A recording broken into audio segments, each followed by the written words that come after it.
reminds me of that article you wrote that you sent to you. Would you like to read that to everybody? I think it would be really wonderful, powerful. Sure. Let me see. I love how everybody I interview, they don't need it. They can I just start them on a little bit, and then they can go and go and go, and they're almost like interviewing themselves. Oh, I didn't even know you were interviewing me yet. Aha! Aha! That's how I keep it natural. Okay, well, the piece I wrote is called Sacred Sexuality and the Power of True Love, and it's just really one of the few things I've just shared with a handful of people, really, that I felt it could benefit. But anyway, definitely does. Absolutely, I was really, really enjoying it, and I can see. Okay, well, I'll read it. Let's see. What's referred to as sexual energy is really not sexual at all. It's the creative force and potential that underlies all existence. Our souls were birthed out of the cosmic womb, or void, where union, cohesion, and oneness was all that was experienced. Duality had not yet been birthed. In this state, there was no self and other. The source of all that is wished to create experience and reflect back to itself existence. Thus, the original division of energies occurred, creating masculine and feminine polarities, or yin and yang. Yet each polarity contained within it a portion of the opposite energy. It's difficult for most of us to conceive of the words sacred and sexual in the same context. The truth about creation, sexuality, and awakening has been distorted and cloaked in secrecy for thousands of years. There's a full spectrum of expression available to us, from a lower chakra experience, akin to friction, to ecstasy, soul fusion, transcendence, and unifying your physical and multidimensional aspects. The main ingredients precluding most of us from having this type of experience are a blocked energy field, a closed heart, and the inherited, distorted patterns of our ancestors, a disconnect from our original innocence, and connecting with others whose energies reflect the energy of our personality and not our soul's energy. What we're really looking for in another is ourself. Self meaning our essential nature, the essence or specific vibratory signature of our soul.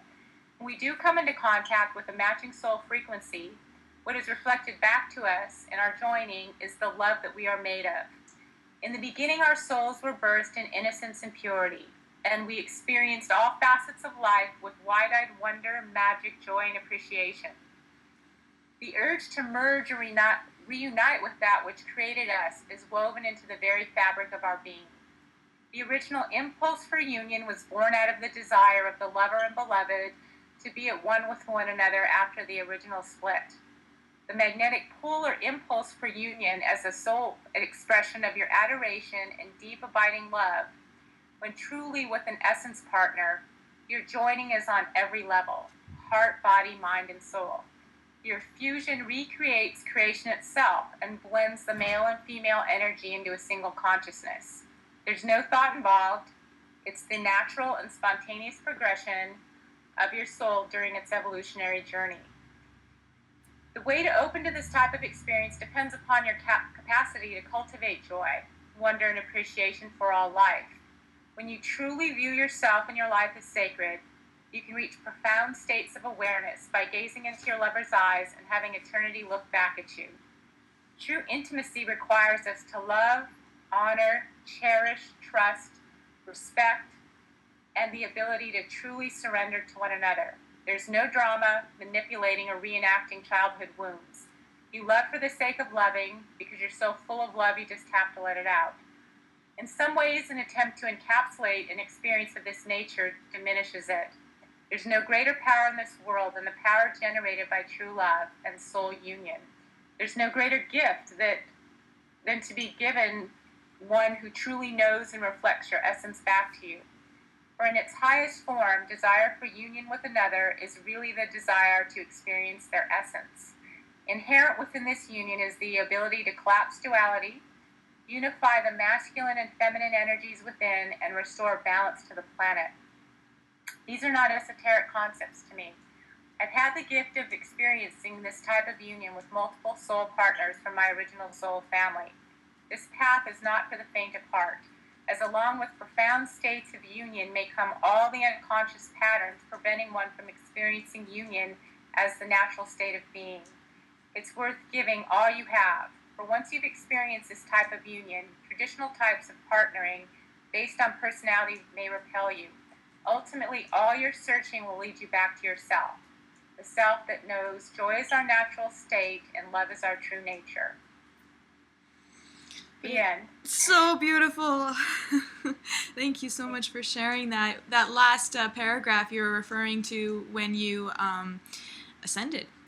Do you want to talk about that, or would rather... Yeah, well, I mean, yeah, I would, just because there's a lot of misconceptions about ascension, and there are as many varied ways to come to that place within yourself as there are souls on the planet. For me, it just happened that my whole life, every bit of my life was tied together in ways that I could not fathom as I was growing up. There was a lot of abuse in my childhood, a lot of sexual abuse, there was physical abuse, and I had no conscious way of knowing that it was possible to experience all of these other things I just shared. I just felt, I hated my body. I felt dirty and ashamed about every bit of my being and my sexuality, because I had, I didn't know what love was on any level. And it wasn't until I was about 30 years old when somebody saw me and said I was a profound healer, I had a lot of power, and I was totally connected to God. And at that point, I thought, they were crazy, that I was the most powerless person in the world. I truly felt no power. And again, that word for me, it can mean many things, but I've come to learn that love is the greatest power, and the capacity to quote unquote forgive those who have hurt you, because you free up everybody. But my ascension occurred when I was with my twin Ray. That energy actually came into a physical body, but it came long enough for me to have the experience. It happened on November 11th, 11/11. I had seen that number my entire life from the time I was a child, and I never knew why. I used to see it on the clock. And I'm like, that's curious. It was just, kind of a little random thing that I would see. So it didn't occur to me that it would happen on a date. Sorry. So I have to interrupt quickly because remind me to talk about how we met in the 11/11 series sequence. But anyway, continue after this.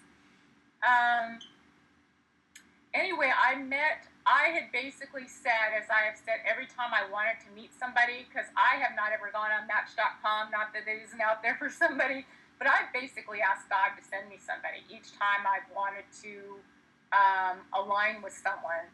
And I met this man, and there was, as I shared earlier, an overwhelming instant love for him, a profound love that left me speechless, unable to move, to breathe, to talk, and just looking into his eyes, there was this deep recognition.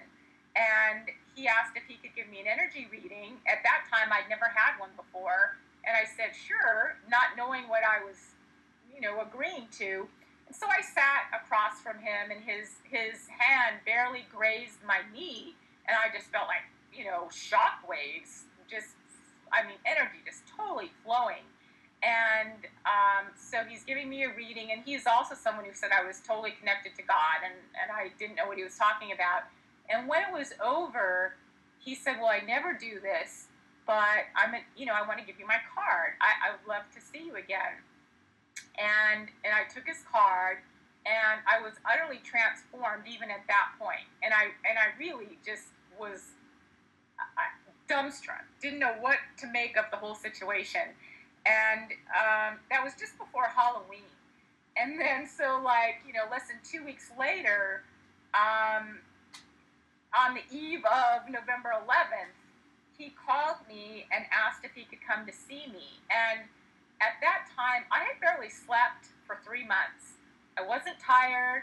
I wasn't hungry. I didn't know what was happening. I didn't even know what ascension was. I'd never even heard of ascension.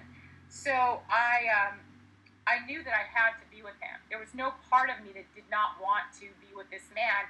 And he came into my house, and from the moment he entered into my house, we weren't here. I don't know where we were, but we were in no time, no space. We absolutely just reveled in each other's presence. And a lot of, I couldn't say we made out because it was so much more profound than that. And I mean, we did make love in the traditional way, and yet I didn't even know what his body looked like. We just followed each other. We just touched each other in the right places at the right time, and there was so much of a flow. I really can't even describe it adequately. And so we fell asleep in each other's arms, and I woke up, and I asked him if we could make love again, and we did. And I really don't know how to explain this either, but we were making love, and there was this kind of this whooshing sound, and we traded places. So literally, I became him and he became me. I literally turned into a male and he turned into me. I was looking down at myself, and as soon as that happened, then there was this, it's like, oh my God, you are me. And then it's like, I am God. So in that singular moment, we absolutely unified male and female. There was just a singular consciousness between us, and then I went into the Godhead, meaning, or the void. It's also called the void, where I was with God. It was like I was making love to God. There was no he, there was no me, and I was reborn on that day. I was reborn to who I really am. And there's an ancient rite, and I don't even know how to pronounce it. I think it's Haros Gamos. It's like the ancient rite of a goddess, and it's literally turning the male to the female, and unifying the male and female energies into androgyny. That's when you're whole. When you come back to that state of androgyny within yourself is when you're totally connected to source. You are your own source, and you're just sharing that source, that love, that God force with everything around you. So you're not needing to go to somebody else to make you feel good, to make you feel accepted, to make you, for me, I miss the feeling of home. What that gave to me was the feeling of home. Home meaning, the place where God is inside of all of us. I felt utterly disconnected from that. But after that experience happened with me, I went into a massive downward spiral, because I experienced the complete opposite energy of union. I again felt utterly disconnected from everyone and everything. And it actually took me several years before I could even really function.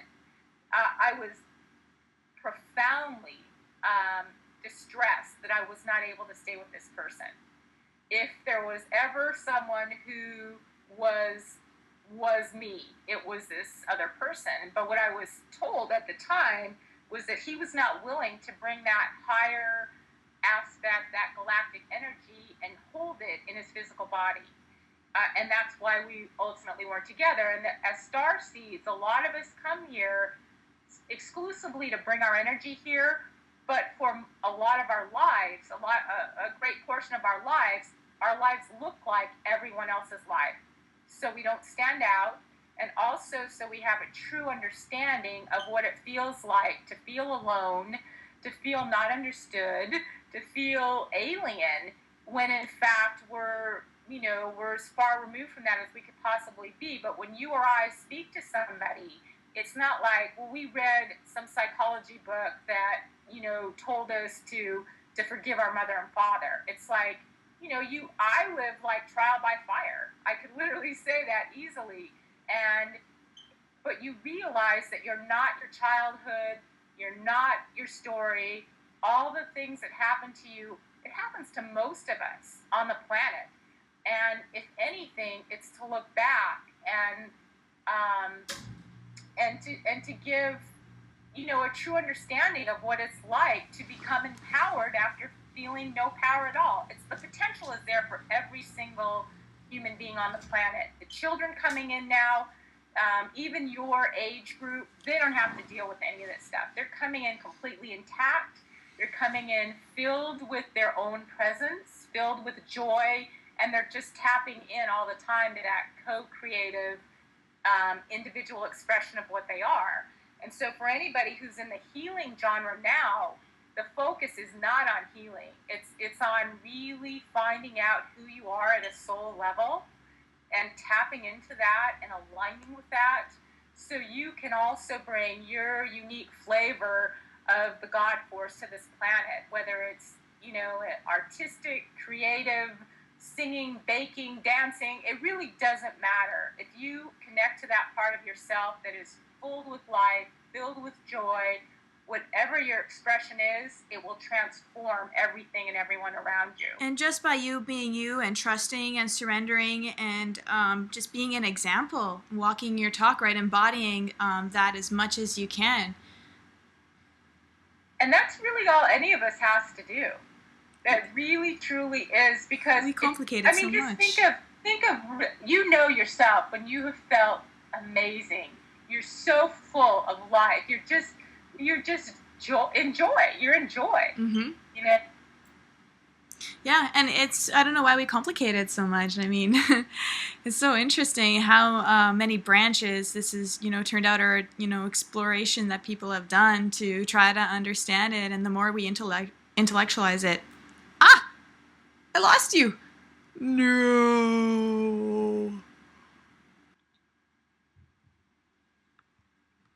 Okay, so hello, Ansara. We're back. Continuing off. So you were talking about the journey of the star seeds and light workers, that they incarnate and they choose also very, challenging paths. What is your thought about that? Well, a lot of times they're born into biological families that have absolutely no awareness of the stellar aspects of the being, of the child. And usually it's those of us who unknowingly had a tremendous amount of courage and came in to break up, generations of dysfunction in a family line. But oftentimes we've been considered the black sheep, and the one who made everybody else uncomfortable. But it's in our awareness. It's when you glean that higher understanding or awareness of the dynamics of the patterns, again, that are in the collective soup, if you will, of the consciousness here on this planet. And the way, truly, again, to collapse duality, it may not always be this way, but is by taking that higher energy, which we vibe at naturally, and bringing it into the lower vibe of the life scenarios that many of us have incarnated into. Is that the advice you would give for other people listening to this, who are going through this? I would say, for me, I absolutely felt like I had no one to turn to, no one, as a child. No one that understood me, no one that got me. There was one lady who showered me with love, who I felt as a parental figure, and to this day, I have such a profound, deep love for her. She hasn't been on the planet for 26 years. I would say to absolutely know that you are whole, you are perfect, just as you are. Even if nobody gives you that feedback, it's your ability to know that you are not alone, and you're marvelous just the way you are. It's hard because, especially as children, we want to fit in somewhere. We want to be loved, but oftentimes, our parents, obviously, they do the best that they can given their own awareness. But we're looking the same thing with partners as we grow up. If we didn't feel loved and nurtured and safe when we were children, we invariably have adult bodies and start looking for a quote-unquote mate to do that for us. And, ultimately it doesn't work because it's two people trying to get something from each other that they can't even give to themselves. Yeah. And I feel like I'm digressing a little bit, but the main thing for anybody that will hear this to know is you are absolutely not alone. And I'm very comfortable with talking about God, and not everybody likes the word God. And for me, I can say love is God is love. It's not some puritanical, judgmental being that's, steeped in religion. It is, again, the hummingbird, the butterfly, the sunset, the profound sense of like juiciness that you can feel at times. That's source, that's love, that's God, from my perception and my experience. And just to ask from your heart that someone be brought into your life who gets you, no matter where you are, where you've been, what your age is, it doesn't matter. Just affirm that you will magnetize to yourself someone who is on your same wavelength. Because even if you just have one person to talk to who gets you, it makes a profound difference. And that's essentially why we're doing this right now, right? For people to know that they're not alone and bring new perspective and dimension to understanding of life and their being. And also, what I'm focusing on this next couple months is just the goddess, helping people remember the goddess, the divine feminine. I think I'm going to call it the defibulating the divine feminine. Yeah. That's what came to me to call it. So, I wanted to go back to you talking about having that ascension experience with your partner. Now, a lot of people who would hear that, they would think, oh my goodness, this is her other half, her twin flame, and their idea of twin flame is just this marvelous, wonderful relationship, but that wasn't necessarily the case. So I wanted you to just give, you don't have to go into detail, but just kind of give people an understanding of why these things are the way they are. Like you've already mentioned that, he just wasn't able to, match up with that energy or, what I'm getting at. You said it earlier. I just can't find the words. He wasn't willing to hold that higher energy in his body all the time. And my situation is somewhat unique. I don't want to hold myself out to be better than anyone else because I'm certainly not, but I have had experiences which I don't know that there's anybody on the planet really who's had the types of experiences that I've had. And I've been with several others, and my awareness of who they were to me was conscious, whereas on their part, their awareness was sparked because of my awareness, and yet on a human 3D level, they didn't really get it. Each time an energy that was more of my higher self, if you will, and their higher self was dropped down for a moment in time, because not only were these experiences for my own growth and awareness, they really affected the collective. And there's someone else I've been engaging with for 7 years who doesn't have a conscious awareness of who we are to one another, but he and I have been together during solstices, during Stargate openings, during portal openings. And again, this is something that is unique to my soul, why I'm really here, why I'm here on this planet, to bring my particular frequency to this planet, to really hold the paradigm of true love and unconditional love in the way, when we were created before this planet was, the way beings united with one another, as I referred to earlier as cosmic sex, but it was much more fluid. There really wasn't what we look at here as mating and relating doesn't exist in the higher dimensions. Now, I don't want to make it sound like having human sex is bad or not enough, because certainly the penultimate experience is to be with someone. You're both in your bodies, you're grounded that higher dimensional in your bodies. And, for me, I can just look at somebody, literally look at somebody who I'm connected to, and be in bliss without having sex, without doing anything. And yet there's been many times I've missed just laying in somebody's arms. So the best of both worlds is when you unify your multidimensional and your physical aspects. So they're integrated, they're married to one another. that's really where we're headed as a species. It's not either or. It's not like having human sex and fighting and the drama. And, even when you come into contact with and just really have a mated relationship with someone, even if you're quote unquote twin flames, it doesn't mean that it's always going to be perfect and blissful, because there's elements of the human personality in the fray always, as long as we have bodies. It's just that the personality isn't the dominant overriding energy of the relationship. The soul is. And hopefully both people are aware enough to allow the soul's expression to facilitate, the pace of the relationship. For me, I've gone back and forth between, my human persona and that energy of the higher self. But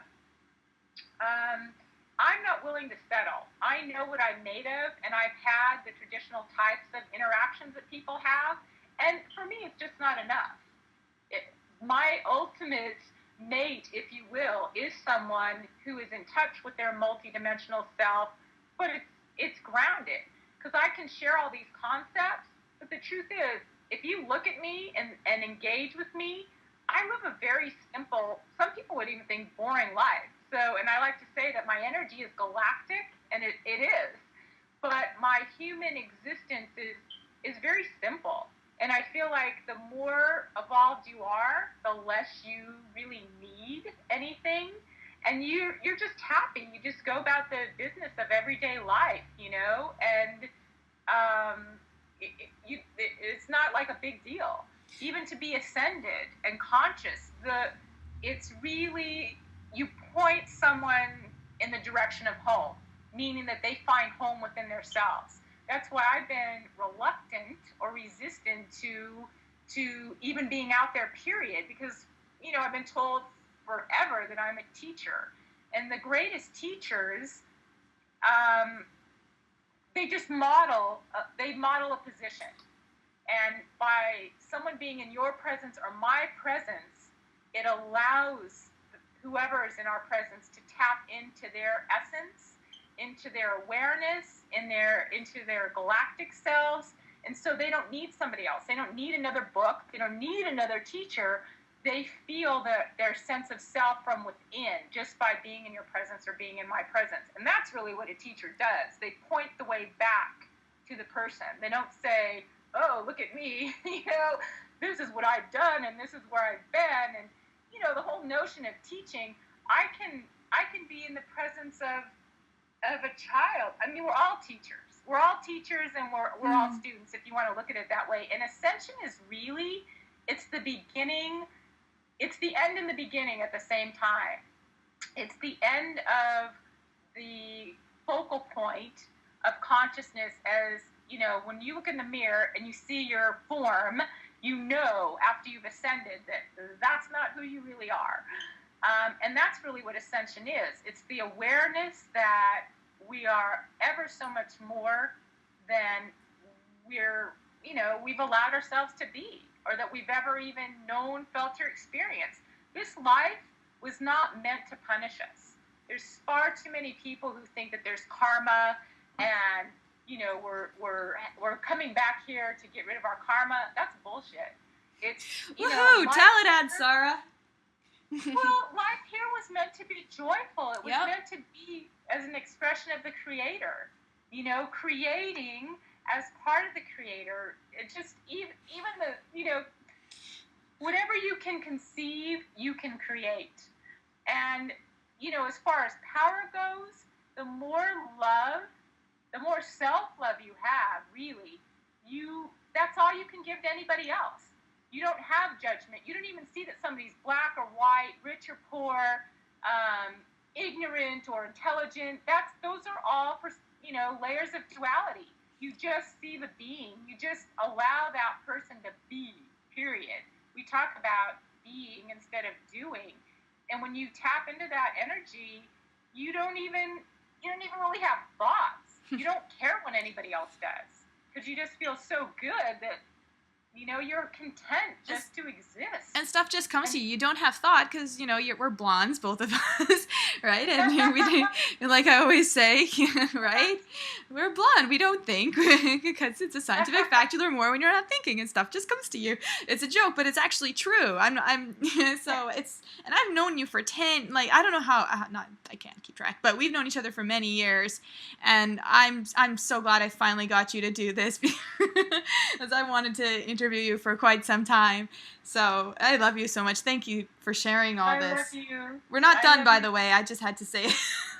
Oh, I wanted to. Well, I think that we really we're very aligned and we're very similar in what we're bringing here, and so of course there's a mutual admiration society between us. I just love you to pieces. And you're probably the only person ever who will ever have read my esoteric book collection. Yeah, let me tell people about how we met. In my Project Camlin interview, I shared after my father passed away that I was determined to find other people who had these kind of experiences and this kind of understanding or thoughts. And so when I was looking every night at the computer and just no luck, and then one day I passed out and woke up and in the middle of the night and there in the screen was meet other starseeds, and I was like, and I wrote every single one of them. I think there was like 50, and you were one of them that responded, and I think it was, I don't know how many years later that I finally decided I was going to go out and meet all of you guys physically. I think it was after meeting the guy in France. And I ended up buying a train ticket, and I wasn't aware of it until I met you, but it was for $111.11 on cart 11, seat 11 at 11:11 a.m. And you're like, Jessica, look at this, But that was an incredible journey and when I went to your house, I remember too, that the first thing I do when I go to anybody's house is look at their bookshelf, which is why I started to look at your esoteric, those particular books. Like, I don't even remember, what is the author of those books? Do you remember? Well, you read all of the Solara books. Only because there was one book on there that said 11:11, and I'm like, I think I'm supposed to read this. Yes, I get it. And Ella and Ra and stuff like that. Yes. And I kept getting like the subtext. It was always in between the lines. There was always, I'd have to read it, and I'm like, that's not what I read. I got something, or that's not what I got. I got something completely different. So anyway, that was quite an incredible journey. But we've known each other for quite some time, and we've bonded and clicked instantly, kind of a thing. I mean, what made you decide to write me back, aside from wanting to meet others? I mean, you felt something too, obviously. So yeah, I don't. To be honest with you, in that particular moment, I don't know that there wasn't really any thinking about it. I just responded to you. Over the years, the different people I've met via the internet, because I've spent so much time kind of in a cloistered existence. Nice word. There's just been a handful of people that I've reached out to who have turned out to be really, truly soulmates to me, who are on a similar wavelength. There haven't been very many, but there is a handful. And yeah, I mean, it was, I could say it was divine inspiration that just had me right back to you. It wasn't anything that I even thought about in a particular manner at the time. I was just compelled to write back. Okay. I always find that question, everybody's answers are always so intriguing when it comes to that question. So a lot of times we're like, I don't know why I'm writing you. I just feel I need to. I've never wrote to anybody before. Okay. Do you want to talk a little bit about our connection? Our relationship? In what sense? Just the kind of connection we have with each other, or our bonding, or... Yeah, I just, with you, again, it's not a matter of thinking about it. I think the thing, we have an understanding with one another, and our vibrations are very similar. So when I'm aligned with somebody who does vibe at the same place I do, again, at a soul level, it's just such a welcome relief. Because a lot of the times it's kind of necessary for me to modulate my vibration. And because my energy field is really open, I've been told that that's a gift. I have not always felt it as such because I really, truly feel everything. And I'm always profoundly grateful when I can be in someone's presence and I feel good. I don't feel any of the muck. And certainly my relationship with you, I know that our lives have many parallels. Yeah. In fact, your life right now is mirroring my life in an earlier time in some ways. And so that's, that's curious to me. And I'm sure that it has been for you as well. There's not, when you really have a soul connection with someone, there's not a lot to say. It's not even really necessary to even think too much about it. You just know it. You just feel it. And it just is good. It feels good to be in someone's presence that you're really on the same wavelength with, And it's not even, it's just being with each other because you're in the teacher mode a lot of the time and people are looking to you. And again, no matter how aware somebody is walking around in a body on the planet, they're still just themselves. You step into these higher and higher levels of consciousness, but it is about integrating that consciousness and living in it. Because honestly, I did not want to come back here. When I had that ascension experience, I was so hungry, so starved to feel that connection to source, to feel that connection to God, that when I got it, when I felt it, I'm like, I'm not going back down there. It sucks. It does not feel, it feels like, it doesn't feel good.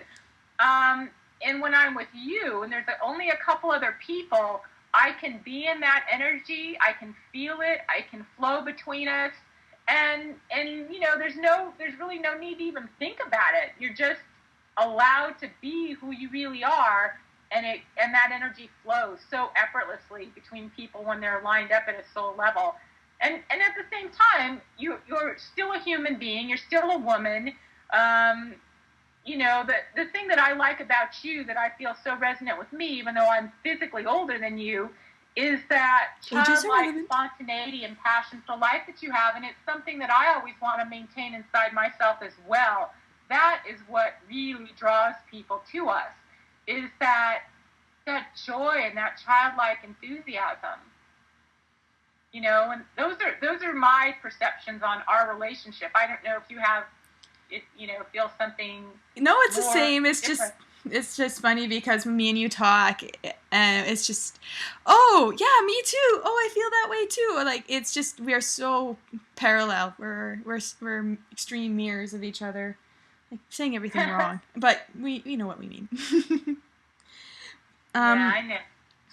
And we just talk on and on and on. Like there's just I have to always cut you off at a certain amount of time. I'm like, oh no, 4 hours have gone by and I'm still talking to her, and it feels like only a few minutes. I have to be conscientious of time talking with you because I don't think we could ever stop talking. So I was amused with your response because you're like, well, there's not much to say, and I'm like, but every time we get together, we just can't stop. So yeah. Anyway, But that's the benefit of being in no time, and I have had that happen with. There's really only a couple other people that happens with. And that's a gift to be able to go outside of time. It's not till like all of a sudden you look at the clock and it's like, oh my God, 4 hours, 2 hours, 6 hours, and that's enriching though. For me, it's like sustenance. People talk about mana, but for me, that's sustenance. To be in that space with somebody. Because at the end of the day, you might have an agenda or an itinerary for the day, but, you realize that things can be, for almost anything can be juggled about. And the feeling that you're left with after having a really profound, juicy connection with somebody at a soul level, it just, at least for me, it fills me up, and it might last for days. Where I just have, it just makes you feel good. And you told me once, I've never forgotten because I thought it was the sweetest compliment anybody could pay me, was that my energy felt like on a cold day, being under the covers, all snuggled up, drinking hot chocolate. I don't know if you remember telling me that. No, I don't. That's awesome. I just thought, what a cool way to, what a great comment. Um, Going back to your experience with Ascension, I really want to share this because this is so interesting and so different that afterwards you had a hard time being in your physical body and being in this dense energy as far as two ways, the dense with the heaviness, but also dense heads as well, it's surrounded by. And just also that you had a hard time in any kind of sun, heat. So I remember your house was always so cold. That's why I was always snuggled up in blankets and stuff like that and mauling your cats. Or going outside and always, I remember talking to you about traveling and things like that. And you're like, I'd love to, but I can't because, and I just find that so interesting. And I'd love to kind of, when you are in the spiritual new age era, where that you're in that kind of, I don't know how to, I can't talk at all today, in that environment all the time, and you're hearing all these people's stories as opposed to, and that's the stuff that is commercialized and glorified, but then hearing actual real life experience is so much more interesting. And so I was thinking, I have this opportunity to interview well-known speakers, but I would much rather interview people who are my close friends, who are my, soul family, that have, this more depth and more of a realistic understanding of spirituality and enlightenment and our life, compared to how there's so, misconceptions always put out there, right? So this is one thing that really made me want to interview you, and your understanding of soulmates and twin flames and the goddess, and I know that just people hearing this, they'll just be, instantly, there kind of thing. It'll elevate and accelerate the process for them. And, me, I'm looking to help in whatever way I can. Yeah, and I would say that there is a romanticized, glorified picture about ascension. And again, ascension, there's no one size fits all. And my experiences have been extreme. I don't want anybody hearing this to think that that's what they're up against, because I am one of the way showers, if you will, an ancient soul. I will. Who took on a lot, who agreed to really take on a lot. My, what you're referring to is the fire. Like, I was literally on fire in a human measure for the better part of 10 years. And it was not pretty. It was not fun. It was exceedingly uncomfortable. And it absolutely even more I wanted to leave my body. I wanted to leave the planet, because there was nothing that I tried that helped. And I would stand in the shower for like hours. It was all I could do to function, period. And again, the difference with me and so many other beings that may be here is that most of us, and we've heard the analogy that you only use 10% of your brain. I actually don't know at this moment in time how much of my brain is online. But what I do know is, for all the people that say they channel, I don't channel. I don't even care for the word channel. Me too. I'm bringing in, like, so I referred earlier to our multidimensional aspects. Oftentimes a person will tap into their multidimensionality for a moment in time to bring forth a bit of information or something on that level. I am incrementally, all of my soul source, my soul energy has brought down into my body. And all the fire, there was many, many times, if someone had looked at me, there were times people did see me. They saw me beat red on the ground. They saw my body being contorted. They saw my body. It was literally, and I've used this analogy a few times, like, think of the main power source that lights up the city of Toronto, where you are. It was as if I was connected to that power source and my body was being electrocuted. And that went on for years and years and years. Isn't it still going on? My body, after all these years, has finally kind of synced up, or I should say that my soul's energy my body's learned how to acclimate. and hold the energy. It's not something that's done overnight, especially if it's at the level that I'm coming from, because my awareness has gone back to the galactic level, and so the part of me that I've brought down is literally from the center of the void, from God. I mean, people are like, well, who's God? What's God? Everybody has the potential to go where I've gone. I wouldn't, I don't think it's even being offered as an option unless the soul has really been around the block. Because what happens when you ascend your consciousness, and that's what ascends, it's your consciousness. It's the vibration that you carry is irrevocably altered. For me, I haven't consciously stayed in that state of being connected to Source all the time, at least not up until now. It's the last bit that I'm working with. But oftentimes when people have experiences with a lot of energy, you can refer to it as the Kundalini. They will often have burning sensations, their body will vibrate, and you think you're losing your mind, because in a way you are. Your consciousness, your perception of who you are or who you've always been is completely dismantled. And while you're waiting for your multidimensional self to come online, so to speak, you don't know who the F you are. You don't know what life is about anymore, because everything that you've looked to give you a sense of identity is blown away. It's absolutely blown away. And there are extrasensory perceptions, if you will, like I have always had no wings. And people will say, well, how do you know that? And I would always say, well, I don't know. I just know that I know something. I would just feel something, or a bit of information would come to me.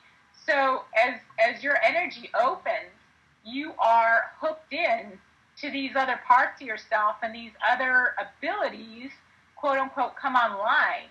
And again, the difference with me, and I don't know so much with you, when I engage with somebody energetically, it's really completely about the exchange of the energy between us.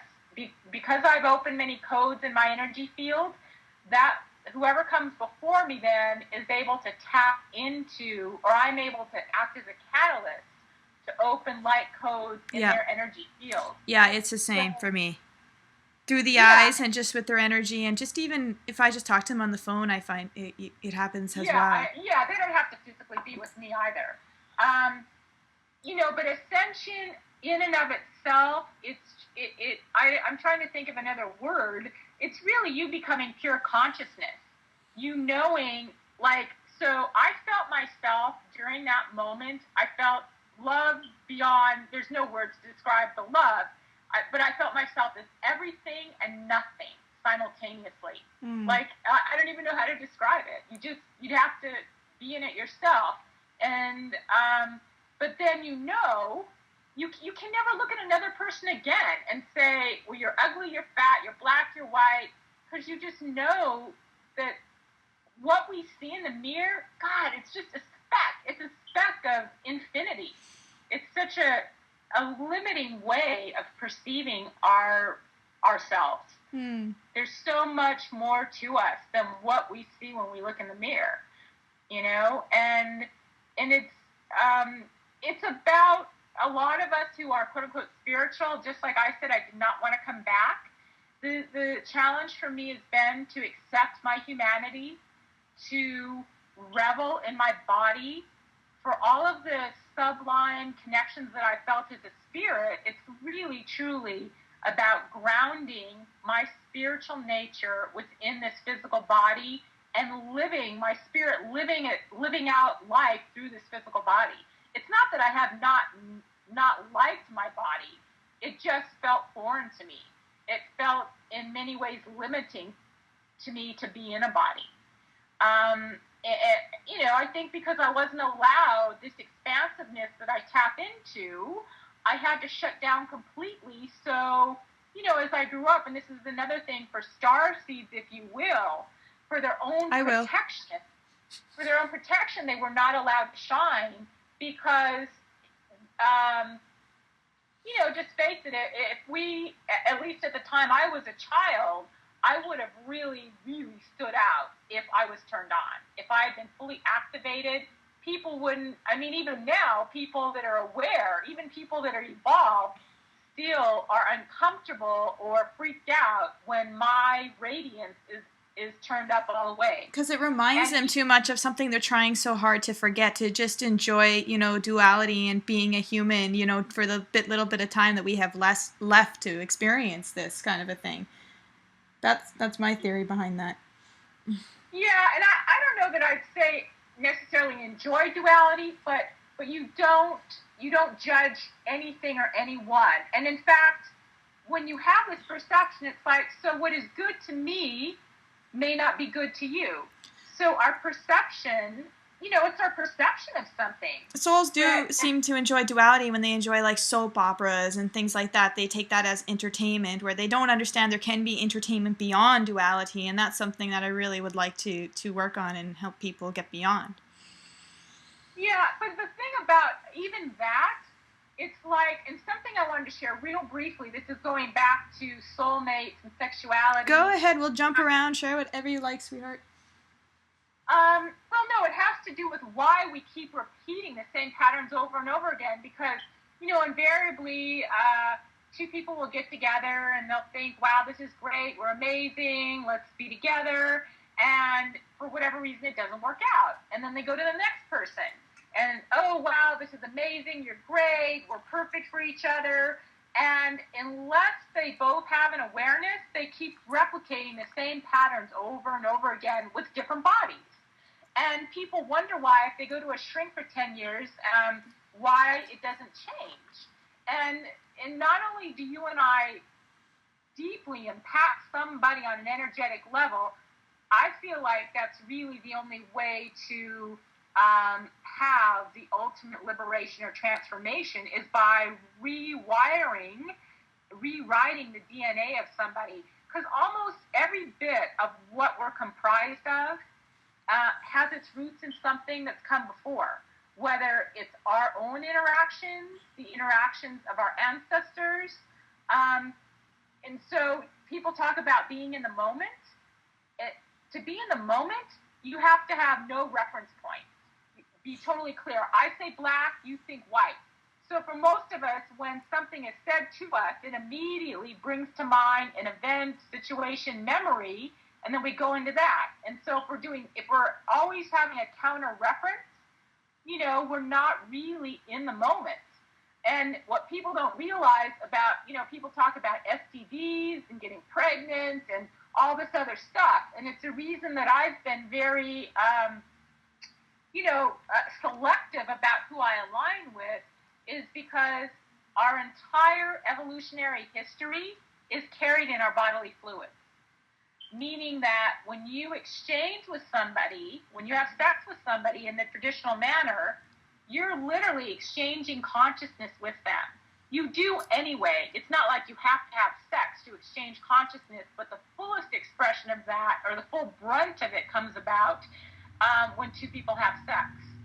And, there's really no such thing as a one-night stand. You might sleep with somebody only one time and never see him again, but energetically, you've opened up a big fat can of worms, or Pandora's box, if you will. And it doesn't impact everybody as deeply as it does me, because of my ability and capacity to feel every little thing. But for most people, if they were really aware of what they were opening themselves to, they'd be much more discriminate about who they shared themselves with in that way. And that's something, to me, that's like a big thing to put out there. I agree. And glad you shared that. Huh? I agree. I'm glad you shared that. Sorry, I have to share sometimes because I wanted to have my little comments here and there, but I don't want to interrupt you at the same time. But keep going. I'll just try to say it really fast. No. Because you flow, and then when it breaks up, or when, suddenly we lose contact, or the call ends randomly, then I'm just like, okay, now we got to get her to flow again, kind of a thing. And so. Oh yeah, it does kind of feel that way. More natural. The main thing that I want people to really, really have an intention to cultivate is intimacy. intimacy and, human biological sex don't necessarily have a lot to do with one another. And for me, all of my relating on that level has had to do with my heart and where my heart is in the whole scenario. And I'm only able to share myself in a deep way with somebody that I have a profound love for. That doesn't mean that that's right for everybody, but that's my choice and my preference. And you realize that most people just want to be loved. That's what they want. They're looking to be loved, to be accepted, to be validated. But again, oftentimes the people that we're looking at to give us those feelings doesn't even know how to do it for themselves. So how are they going to do it for us? That's why the more that a person is able to cultivate love, and forget about even thinking about another person, like every single day, to look at something in our lives, it sounds hokey, but it's really simple. Just to love your eyes, love your dog, love, the beauty that's all around you. And it's still the vibration of love. And the more love you cultivate, the more that energy of true appreciation and gratitude and love and acceptance is in your energy field. You don't have to go on Match.com. You don't have to do a thing. There'll be people just wanting to be around you because you feel so good. Mm-hmm. And then, the flip side of that is, for yourself, then you got to remind them, hey, I've been doing this for a while. It's not me. I'm a model for you. The whole trick is for you then to feel that love inside yourself, for you to cultivate that inside yourself. Don't look to me. Yeah, I'm a model for you. We've had this conversation so many times because it kept happening to both of us. We're like, it's not us. Well, because of your vibrance and your beauty and your radiance, people think they fall in love with you. And what it is, it is that feeling of the love, that all of us want. And I have, how many animals I have. I do. Yeah, so, they absolutely, hands down, model from the unconditional love. That's what they're here to do, right? That would be, if you want to share anything about our pets or animals, feel free to share that now. I just love all animals. If I could have a zoo, a farm, an animal reserve, an aquatic park all rolled into one, I would hold that intention, because all creatures, great and small. I'm happy listening to the birds. I sometimes sit outside and literally listen to the birds communicating. I'm not sure exactly what they're saying, but, someone once told me that I was a natural woman, and I didn't exactly know what they meant. And I know how in alignment you are, and forgive me, I'll just pronounce it both ways, the Anastasia series or Anastasia series of books. Yep. I'm very much wired in that way, as you are as well. And it's just having an appreciation for all the life that is around you and allowing the flow of giving and receiving. So it's not like, ooh, that's a dog, I don't want to get dirty, I don't want to. So they see the dog as less than or separate from themselves. Yeah. Well, I know that that's not the case. And I kiss my dog. Probably if people saw me kissing my dog, they probably think it was weird, or they would be repelled by it. But to me, they're no different than, in a lot of ways, than a person. But they show me time and time again, I've never had to hide from them. I've never had to change my vibration for them. You don't have to say anything. It doesn't matter what you smell like. You don't have to be smart, just they love you unconditionally. That's so incredible. They know we're here having this very difficult journey, and they're just here to help us through it, make it more pleasant, make us smile, or just the joy. Yeah. Yeah. And you know what my animals are like. You fell in love with Romeo, and he fell in love with you. He's a big, fat, puffy, orange meow face. Oh, my goodness. Who kept you warm in my frigid house. Yep. I kept holding him every chance I got. Remember when you were telling me one time about the sacred prostitute? That was a past life memory of yours or something, correct? Yeah. That's really interesting. Why don't you share that with everybody too? And again, it's in alignment with what my path has been many, many, many times. So, like, when I had that realization, even for me, I thought, oh, God, a prostitute. You know, and of course, my 3D mind had an idea of what a prostitute was. And I was like, God, I'd never do that, not me. But really, what that role was, there was different periods of time throughout our evolution where women went to it, or women embodied and men frequented the place where the sacred prostitutes used to reside. And you could very easily transpose the word goddess for sacred prostitute, because the goddess energies came through the sacred prostitute, and it's not really any different than what we've been talking about all along, in having a deep, profound reverence for our sexuality. I mean, the distortion of life force, of sexual energy, is really one of the biggest lies that have been perpetuated on this planet. And oftentimes a male would show up on the doorstep of a sacred prostitute because he'd lost the will for life. He'd been so beaten down by life, or being a warrior, or being, you know, someone who was out about in the world and disheartened, had lost his spark. And the sacred prostitute's real role was to keep that spark alive within herself, and to honor the beauty and the magnificence of life through sharing, the deepest part of herself with someone who presumably was a stranger. I know for myself, someone that I met, well, actually the man that I ascended with, I have been with many times in many different roles, if you will, and he was, my client when I was a sacred prostitute in one incarnation that we had. And when that energy of the goddess comes through you, it gives a profound sense of well-being and renewal and hope back to somebody who's lost all will to live.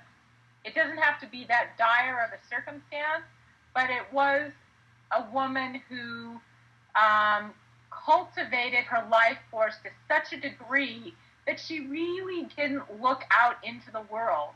And that's been what I've done time and time again. The true feminine energy, again, is inclusive. It does not separate things out and give them names. It brings wholeness and synthesis and unity and integration to all facets of life, to all facets of our being. So religion is really what,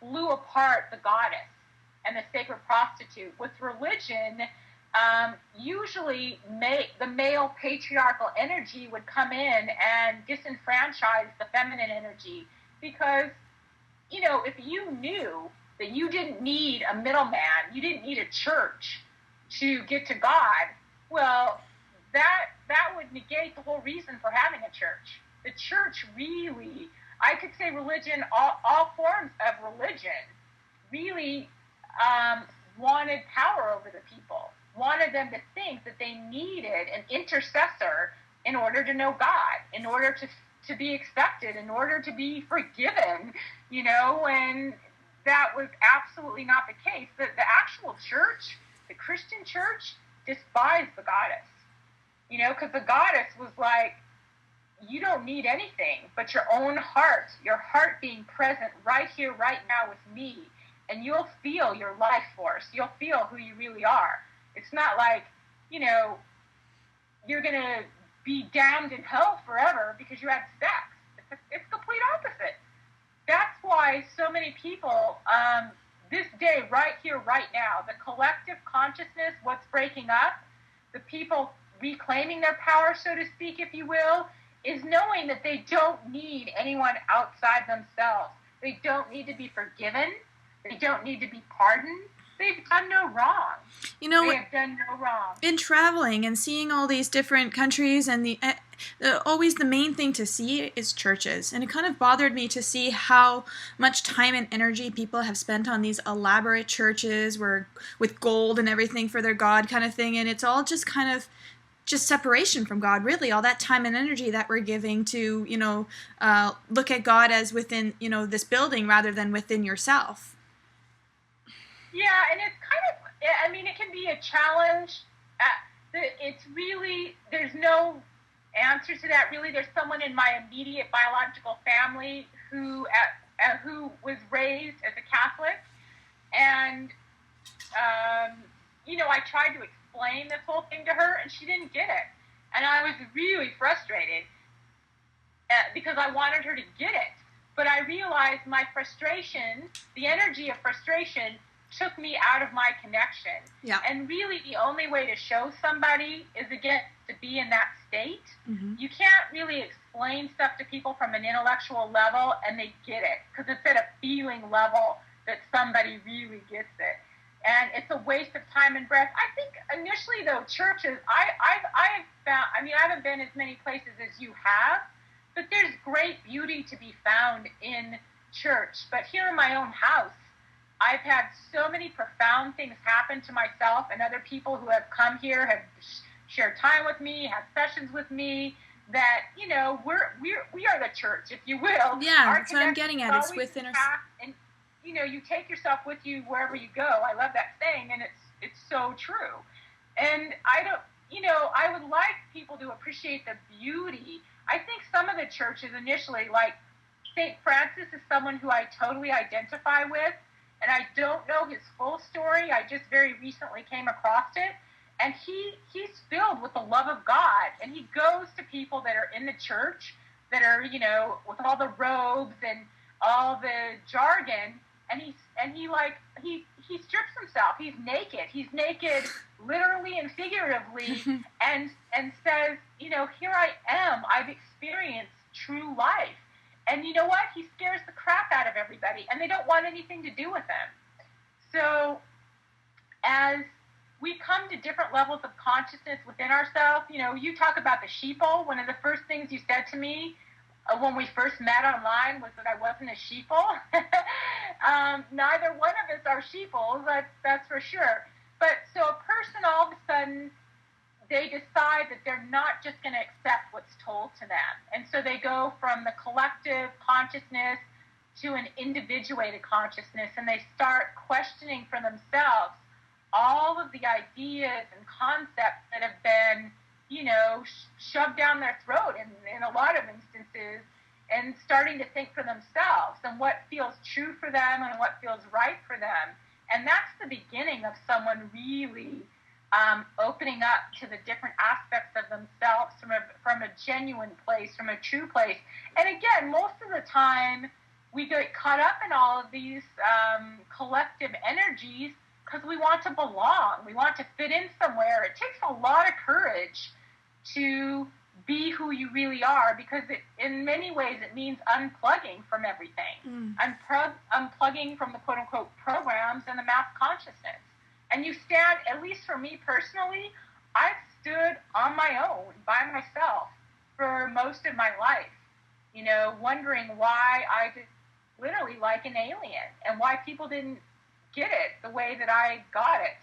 And I'm profoundly grateful, as I sit here and speak with you, to know that more and more people are getting it every day. I know, it's just wonderful to witness and be a part of. Yeah. Hey, Ansara, throughout history, do you know anybody who would be considered a famous or well-known female who you feel might have been like a sacred prostitute or anything like that? Well, I'm very connected to Mary Magdalene. Mm-hmm. I believe that she was a sacred prostitute. She's referred to as a prostitute in the biblical context, and her, the truth of what she was completely denigrated, as it was with many females who held her position. Let me read something real quick that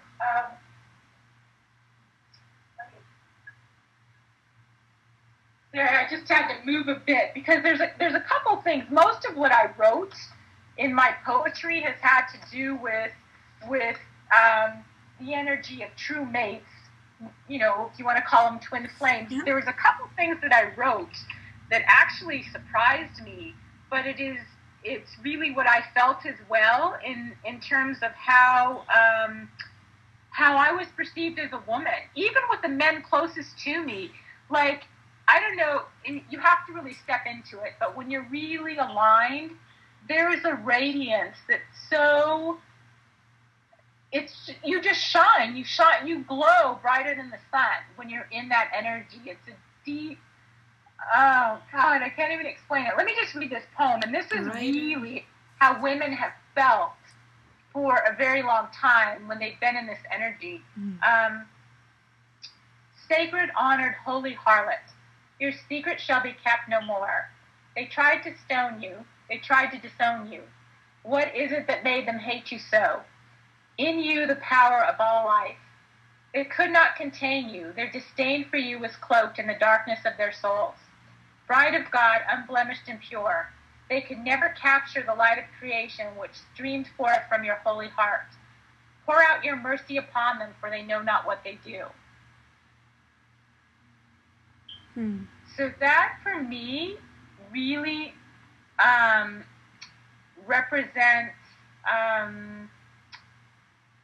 you know, the divine feminine, her light being put out by the male patriarchy. You know, when you asked about goddesses, but really you can look at any matriarchal cultures throughout the evolution of us as a species, as a consciousness. And in matriarchy, it's very much in alignment with the Anastasia or Anastasia series, in that everything was part of everything else, and you knew it. Mm-hmm. It was much more natural. The ways of living were natural, and we've come so far. I mean, people are making it like it's a big deal. It's something special to grow your own garden and, you know, dry your clothes on the line instead of in the dryer. All these things, I mean, they're certainly not new. They just seem like a breath of fresh air, literally, because we've become so mechanical in the way we live. You know, everything now, instant, quick, fast, hurry up, I got to go here, I got to go there. To just be, I mean, and this is coming full circle with you, when we talked about just being in the energy. Very few people can comfortably just be, because they're so accustomed to doing all the time. And for me, the goddess energy is a shining example of learning how to be instead of doing all the time. You know, and how truly effortless and magical life can be if we get out of our own way. Evidence that that our body is the church, as Christ said, the kingdom of heaven is within. Yes. And that's absolutely valid from my perception. Instead of looking out there for everything, everything else to fill us up. Mm. And part of it, too, energetically, a lot of people have spoken about chakras. And what was shown to me at one point, I was kind of frustrated about a situation. And when we feed off each other back and forth, yeah, there's good stuff that we can get. But again, there's a lot of perhaps limiting perceptions that's being exchanged between us. And so my being, a lot of people wonder where they're from, you know. I know that my being is from the central sun. Mm. And so a few bits of information and meditations that I've received internally have been from that source, if you will. And I was showed to really stay intact and stay in my own energy, to visualize myself as being within a diamond. Mm-hmm. And that diamond reaches all the way into the central sun at the top point, and the bottom of it goes into the center of the earth. Mm-hmm. And in that way, my energy is being continually renewed, sourced, if you will, from my source. Now, everybody has their own source, and it may not all be that everybody's from the central sun, but we all have within us the innate capacity and connection to tap into our own source. Yeah, I never care who I am or where I'm from. I always just care about what can I do. How can I help? That's always more important. And I'm sorry I interrupted you. Continue. No. Because not everybody does care. There are people who do care, but the bottom line to any of us wanting to make a difference or make a change, I have on my fridge, and it's been said time and time again by, Gandhi, be the change you wish to see in the world. So, I mean, for some people, it is enough just to bring their joy-filled presence onto this plane of reality, onto this plane of existence. Because when you do have the type of experience that I had, you absolutely know that we are all one. And the tricky thing, even for me, it's been confusing at times, is to know that I'm part of everything that ever was and ever will be. Exactly. And yet I'm an individuated expression of the all that is as well. Exactly. It's kind of that's why it's not important to know where we're from, because that's really essentially it. We're all from the same place. We're all from, we have offshoots and certain, different experiences, like a school we study at before coming to Earth, but... Yeah. It's helpful sometimes. I mean, there are bits of information that I've gleaned that were from prior embodiments, if you will, and I sometimes receive bits for other people that I'm with too. And it's usually because I've been asked a lot of questions. Some of them I can answer from direct knowing, and if I don't have the answer, I will usually say. Because unless something comes from inside you, and you just know it feels right. Well, I've read, I don't even know, hundreds of books over the years. And there was a point within which I just couldn't read anymore. Yeah. And everything that I read did not, like my own awareness kind of blew everything else out of the water. Yeah. It made everything else obsolete, if you know what I mean. Yeah, I know exactly what you mean. Yeah, so all of us, come to that point at some points in time where it's somebody else rehashing something they read. Well, a lot of books are just somebody else rehashing what they've read and putting their spin on it. It's not necessarily even their truth because they know it, they've lived it. Mm-hmm. And that to me is where you find the greatest. There are some truths that just are. Mm-hmm. Last year, last month, last millennium, next millennium, they're just innately true no matter how you say them or what spin you put on them. But those are few and far between. All the rest of it is speculation, really. And it's really, I stay away completely from predictions. Because if we really know that we can create our own reality, and there's a lot of hysteria, there's a lot of math, like, oh my God, Armageddon's coming, oh, this is coming, that's coming. Even the year 2000, it was supposed to be like the end. The Y2K, yeah, and that 2012. You know what? The closer we get to that date, the more relaxed I am. A couple of years ago, I was like, oh my goodness, right? But now it's just like, and I think it was that, oh my goodness, so that it can motivate me to put myself out there and share. Otherwise, I don't think I would have, right? But yeah, it's just interesting. What are your thoughts on that? 2012 and all this fear. I mean, how do you not get engulfed in this fear of, oh, you're in California, there's earthquakes going to happen there, and the radiation level is so intense. How do you approach that? Do you just feel you're protected and you'll know what you need to do at just the right time and that you came here to experience this and so forth? I honestly, and again, this is like sounding like I'm tooting my own horn. Toot, toot. Go ahead, sweetie. I've been told ad nauseum how powerful I am, and again, for me, love is the greatest power. That's it. That's the end of the story. And so, if I am to use my power to make a difference, why, in any way, would I look at what is wrong and magnify that? Because wherever we put our focus and our intention is what is magnified. And so here I am, being totally in alignment with Anastasia and her concepts, And instead of looking at people saying why that is not possible, that can't become a reality here, I'm like, well, why not? Exactly. I focus on, exactly. To the best of my ability, I focus on what I want, not what I don't want, and not what I don't believe is possible. Like when you ascended and you said, no, I don't want to go back there, it sucks. I was thinking, well, it doesn't have to suck. How can I make it not suck, right? Or how can I make it like this pristine Garden of Eden that it was meant to be all along, where we can live all of our potential, all these realities and dimensions where fairies are in, a reality every day kind of a thing, where we get to play and learn from them. Yeah, and again, that's why you are a breath of fresh air. I don't watch the news. Me neither. I don't read the paper. Ew. I don't. I mean, I wouldn't have found you most likely without the internet. But I try I don't even try. My mind is very inquisitive, and for most of my life, I do research. I mean, that's something that's really a dominant part of my being. And the same with books, though.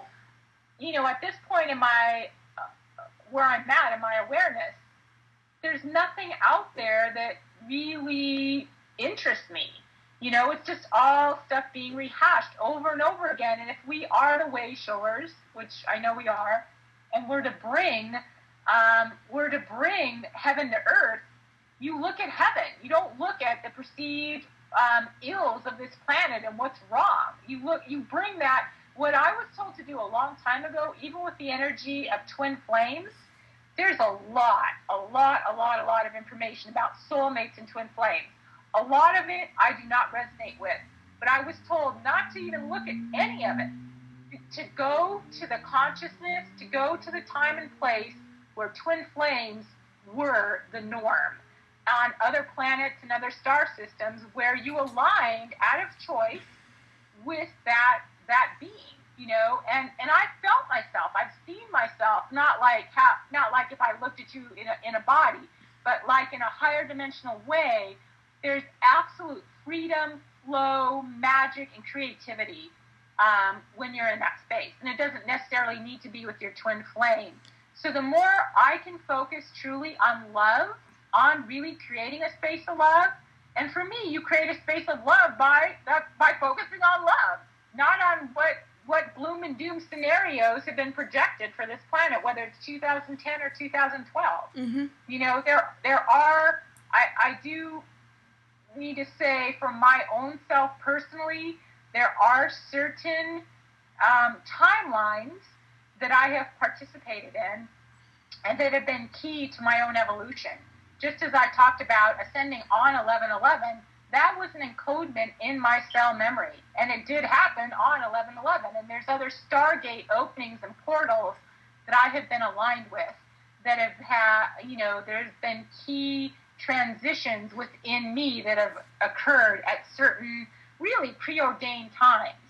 And again, that may not be the case for everybody, because those of us that have been in the trenches, so to speak, we really paved the way for the beings coming after us.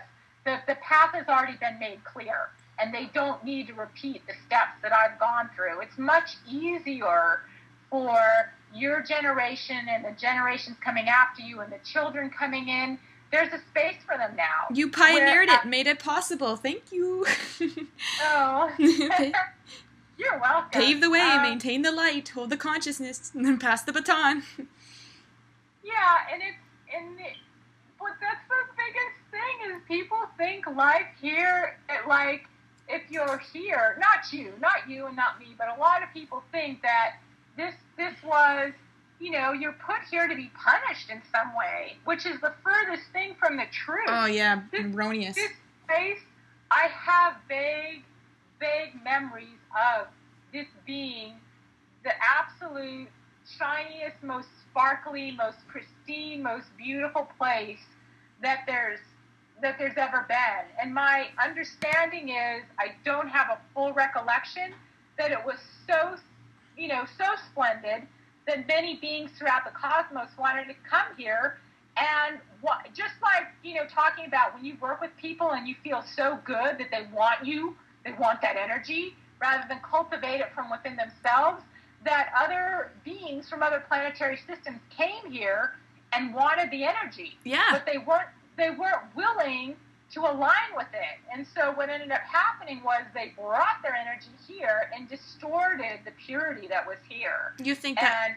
Okay.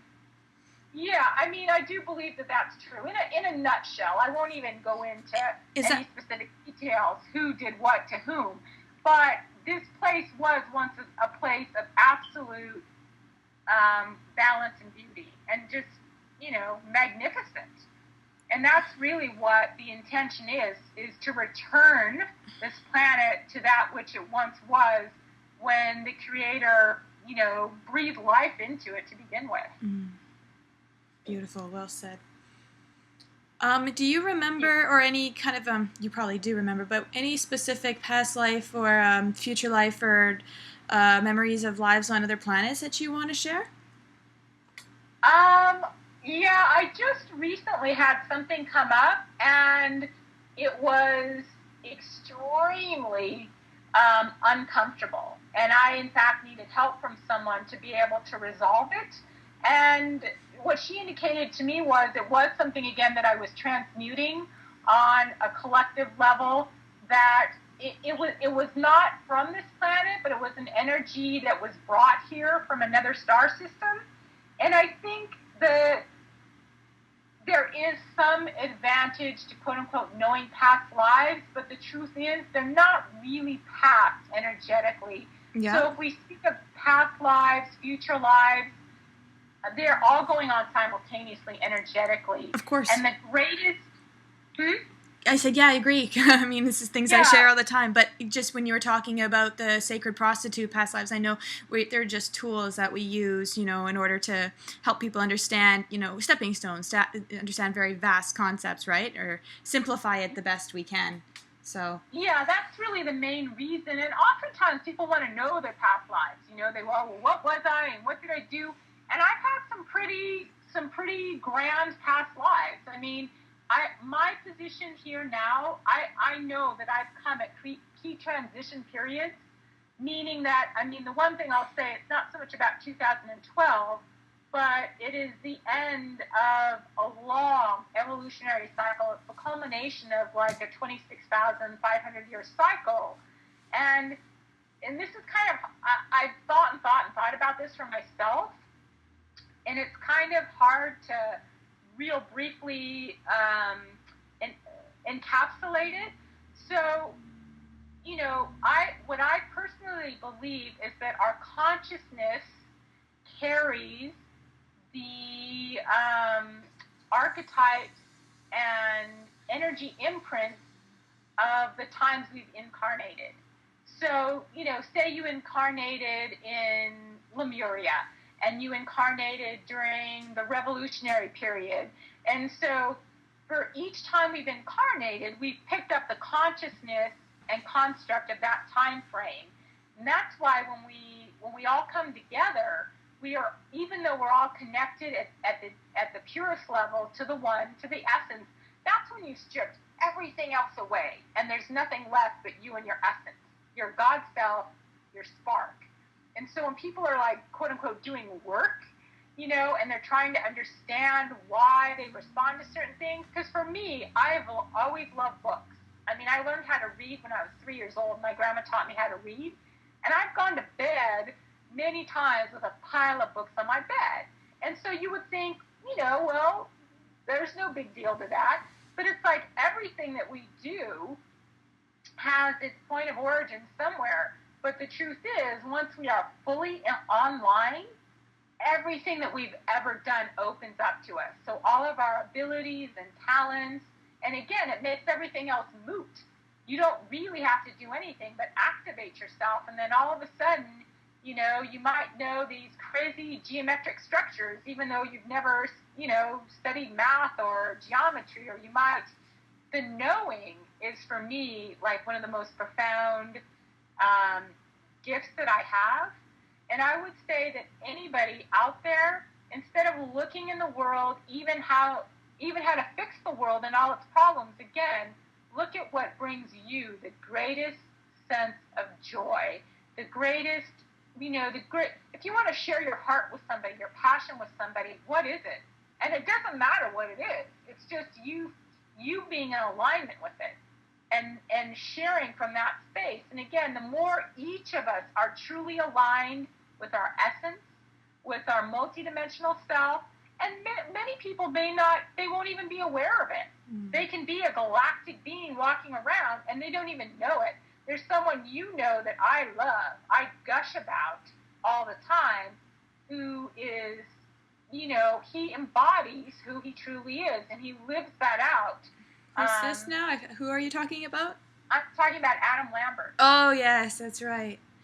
His energy, he emanates love. Now, for a lot of people are drawn into that love, and then they feel that love inside themselves. But as a way shower, there is a lot of polarity that's brought about by his presence. Many people look at the outer form of him, and if they're homophobic and they don't like gays and blah blah blah, or he wears makeup, he also brings up in people all of their hatred, and they project those back out onto him. But I'm feeling him completely from the level of his being, of his essence. And he emanates unconditional love. He's breaking down many, many, many different stereotypes about, what it is to being an evolved human being. And he's androgynous as well. His energy is androgynous. So he is a good model for that. Now, not everybody's going to perceive him in the way I do, but he's here to break down a lot of polarized energies. I love so much when you share. Everything you say just makes me salivate. And that's why I'm having a hard time finding the words, because it's just beyond words. And when me and you speak, our energies speed up so much that... I know. So I've tried to slow myself down so I could, speak better. I feel pretty speeded up myself. It's like I'm wired almost. I know, we're just so hyper and so excited. Wow. What else would you like to share? Would you like to, you didn't really get a chance to share about a memory of a life on another world. Do you feel you want to do that, or share about what life was like in Lemuria? It's basically, this is a free interview. It's not really an interview, it's just a conversation for you to share everything you want to share to the world, to give them an idea or understanding about the Illuminati and, the divine aspect of them. I find that a lot of people have a hard time grasping that. I really don't know a lot about the Illuminati. I certainly am familiar with the term, but it's not ever been my primary focus or emphasis. So I won't even really, okay. I'll leave that to somebody else to share about. It's not something that's really it's just a blip in my radar. Fair enough. I just look to things that are bogging people down the most or frustrating them the most, and I try to, heal that within them. So that's all right. We can only focus on your speciality. Well, but the thing that I want to share with people, so the reason why I am powerful, if you will call it that, is the more we keep looking, searching, thinking about, the answers or what's happening or what's going to happen, for each thing that we give our focus and intention to, we're really diluting our energy field. So think, if you will, if for one day, I was going to say a week, if for one day you only thought about something that you love, something that every time you think about it, you feel love, no matter what it is. And they feel love because their eyes light up, their hands suddenly become Italian, and they're speaking as everything becomes animated. It's just so fun to get people to, out of the cliche kind of everyday talk into their passions. That all life becomes animated. When I'm really in touch with that, I can go outside. Somebody I recently saw talked about everything being sparkly. And that's a perfect word. How I love berries, and I love sparkles, and I love to wear glitter. And I never knew what word to use. When I'm looking when I'm looking out around me, in front of me, from a multi-dimensional space instead of from like my 3D eyes, everything is brighter. Everything is like, it's kind of, it's what a shadow box is? Nope. Like A shadow box is like you put this thing in a glass, but it's like built up. It's not flat. It is multidimensional. So I can look at something, and it sparkles, and it's like vibrant, and it comes alive. And that's how you perceive everything when you're truly tapped into the source energy. I haven't come to a place quite yet where I live there all the time, but it is my intention, it is my focus. And again, something with you and I in sharing with somebody else it's a discipline. It's retraining, thoughts that we have that are like pre-programmed thoughts that just keep coming up over and over again that can be limiting. And the truth is, most people, even me up to fairly recently, like parameters. They don't, they feel weird or uncomfortable to tell somebody that they can do, be, or have anything, and that they're truly unlimited.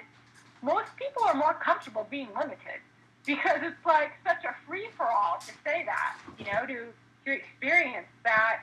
For me, I live for it. I live for that expanded, expansive space. And once somebody tastes it, it feels juicy for them as well. But if you talk about it, and also a lot of people don't want to be responsible for the reality. It's much easier kind of, not to blame, but to believe that their fate lies in something outside themselves. It's kind of a cop-out in a way, but it's so rewarding once you're there. For you, you were born already. Everything that I'm sharing with you, you already know, and you were born with that knowingness. That's why you are where you are and why you are out there sharing. It's for those... I forgot for a portion of time, and I needed to in order to understand people who were sleeping and how I can communicate with them. And even though I know this and we're talking about this, people understand my perspective, and now I want them to have your perspective and words to digest. And I think really the biggest thing for me is, Jessica, like I used to think that there was something wrong with me because I didn't want more. It's not that I didn't want more, but like I live very simply. We're very low maintenance, extremely low maintenance, me and you. Very, very humble. Just little things get us so excited. Oh my God, there's a cat. Oh my gosh, hear the birds singing or the sun. It's just... But that's like, as I hear you say that, there's great beauty in that and great eloquence to not like, I mean, you can go both ways. I've seen you get all fixed up and like go to the prom, not necessarily the prom. Prom? Not me. That's an American kind of thing. I'm a Canadian. You don't have proms there. I Nope. don't even mean the prom. Like when you did acting and stuff and modeling and stuff like that. It's the ability to really, and that therein comes the chameleon with you again. And so for me, I'm trying to like actually expand my consciousness is so vast and expanded, but my day-to-day life has been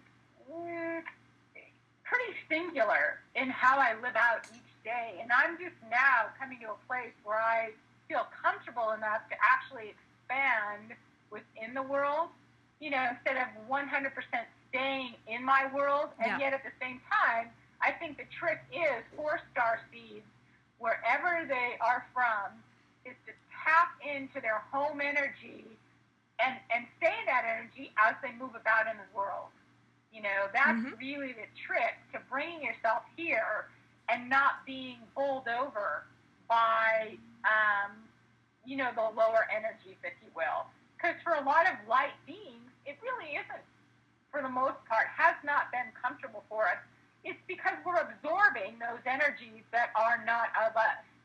That's really what brings most beings down, is absorbing the much lower frequencies that have been here up until now. But again, our purpose is to transmute those so that we will have this, truly have heaven on earth here.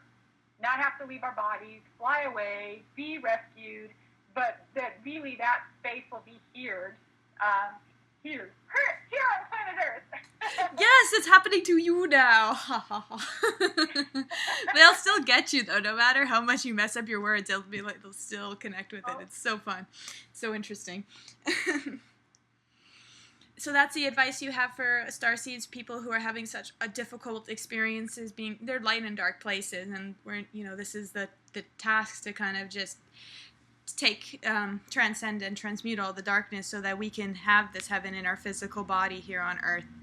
Not another plane, but they also, all these planes merge too, where people, loved ones who've passed away, were able to, still communicate with them and have experience with them, like very much like, I would say, like Star Wars, with how they're able to see Princess Leia, right? And communicate with her through the hologram. Yeah, and it's just asking for their home,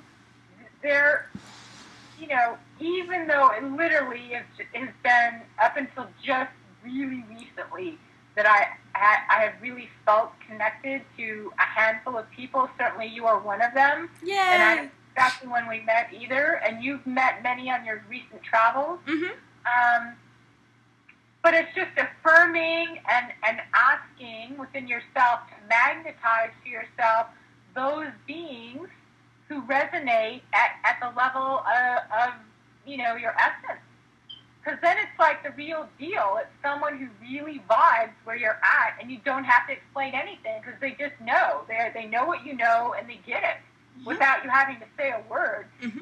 And for me, it's like, you get recharged when you're in someone's presence. It's on your same wavelength. It helps you for all the other times and days that go by, or weeks that might go by, and seemingly nothing has changed or moved or different. It gives life. It gives meaning and purpose and a sense of, I can do this. I can go on. So just who's ever out there listening, affirm that you magnetize people from your wavelength, to be brought into your life scenario so you can be of assistance and support to one another. That's what I've done. How can people get in... Whoops, sorry, continue.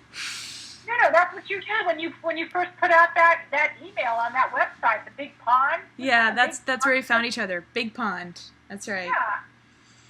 And how can people get in contact with you? Do you have a website, or I'll put a website up or any kind of contact attached to the video kind of thing underneath it. So people my website is in the process of being completely reformulated, redone. Okay. They can contact me through email, which we can put up on your site, and if they're interested in doing any sort of session with me, I can be reached via Skype or telephone and connected by PayPal. That's how I'm doing it right now. And as my actual space is completed, there's someone that's helping me that's also in transition right now. So it's not, my new space isn't quite put together just yet. But through your generosity, people know where to find you. And maybe I'll just have a link. Yeah, sweetie, I'll definitely attach you to my website. Actually, I'm thinking of creating a link where other, like hearts, that's what it's called, like hearts, to find other ones kind of thing, and then they can just click on who they feel most connected with. Yeah. So that's, I guess that's how people will find me from now. I've purposely been kind of hidden away, but it's my coming out time is at hand. Yep. If you will. Yep. So I'm so proud of you. Thank you so much. Like I said, you have been hiding away and shy. And I remember when I wanted to even see a picture of you, it took me a while, or just to have a video chat with you kind of thing. I respected that too, but I was just like, I want to get her out of her shell. I want to help her, be comfortable with herself and her message to the world, because it's extremely important that they hear it. But I guess, yes, it is all about the right time as well. And I think it's so much, but how differently would people react to you? In some ways, like, again, I don't want to negate the body, but I know that when people hear me, and if they just heard you, they would completely feel us energetically. And it's hard not to get the personality involved, because you're activating other senses then. Mm-hmm.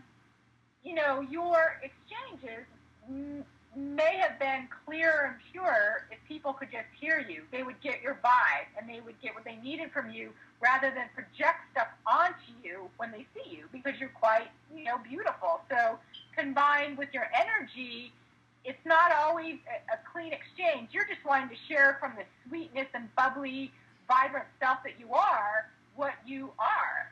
And you know yourself from responses, and I know responses I've gotten as well. And I think that's part of, too, why I have not been seen necessarily, because I want people to feel me first before they see me. You know what I mean? Yeah. You do know what I mean. Absolutely. And that's the most important thing for me, too. Yeah. That's why, like, if I would have relationships online, I wouldn't never let them know what I looked like to see, if they really connected with you or just your image. And then decided if they, because otherwise everyone has, which is great. Yeah, I mean, I'd definitely, if you ever want to share anything more, you let me know and I'll continue on. But sometimes it's hard when you're on the spot, I know, so. Yeah, I don't know. I think if there was anything else, I'd blurt it out. But I think for now, I think we've shared a lot. Mm-hmm. I do too. Again, thank you so much. It was such a pleasure getting to do this with you. It's so much fun. Just like every time I speak with you, we just have or get together. It's just so much fun. And I just love you. And what can you say besides that? I'm very, very, very appreciative of being in your presence and grateful for your presence. And I'm just sending you a big fat hug. Me too. Warm embrace, laced in grace, right? It's just, we get to be here on this journey and witness each other and assist each other. And when we say I love you, I think we're saying, that's the love for ourselves. We're trying to, it's a divine ploy for self-love. If you're not going to love yourself, then I'm going to, bring so many mirrors that you'll, be so in love with. So does that make us narcissists, I was thinking, just while you were speaking? No. Because again, unless what loving yourself means is that you absolutely value and accept yourself. So rather than looking at your perceived flaws, you're not good enough, you're not smart enough, you're not skinny enough, you're not rich enough, it's like, I love myself, period.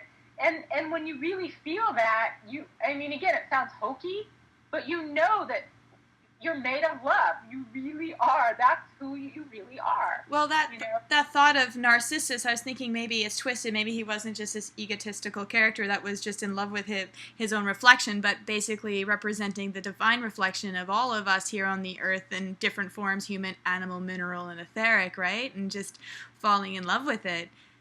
The whole purpose of this, like the peekaboo and hide and seek with the divine. Yeah, and it's, most of us bring... You did ask, was there anything else I would share? I would say to you that the being that I had that experience with, who was my twin ray, his name was Amir. And he was also Cypriot too. Yeah, and he really was me. I mean, he literally was. He was me at the level of creation. Before the split between male and female. And when I unified with him and we became each other, I truly, and now my being is androgynous, as we all were at the point of creation. I really did unify the male and female energy for myself and for the collective as well. But his conscious self never understood that or could ever, you could never speak to him about these kind of things where he could understand that. Well, it freaked him out because that level of connection, not that depth, but I've had that level with 6 different men. But what happens is, and real fast, it goes back to the goddess and what the goddess does. No, don't go fast. You still, even though we've been many hours, we can keep going. It takes away the personality. So when somebody has been with me, and there's no self and there's no other, there just is the I am. When they come out of that energy of the I am, and they look at me, they're kind of like, what the bleep just happened? And actually with every man I've been with, they've been freaked out in the aftermath. They're drawn into the energy. You can't not be. I mean, it's like it's all consuming, and it's like when I've been with somebody, it's because I had no choice but to be with them. There was no stopping it. With him, what I shared with you in the beginning and what was told to me about him is that he was unwilling to bring the energy of his higher self into his body, that he wanted to be with me, but our consciousness, my being was taken completely out of mass consciousness. And as star seeds, we lend our consciousness to this plane of reality, and his consciousness was tied to mass consciousness, and mine was being completely taken out of mass consciousness. So, that part of me that could see him, he wouldn't, only for that moment in time, and plus, we couldn't be together without us totally just wanting to be merged.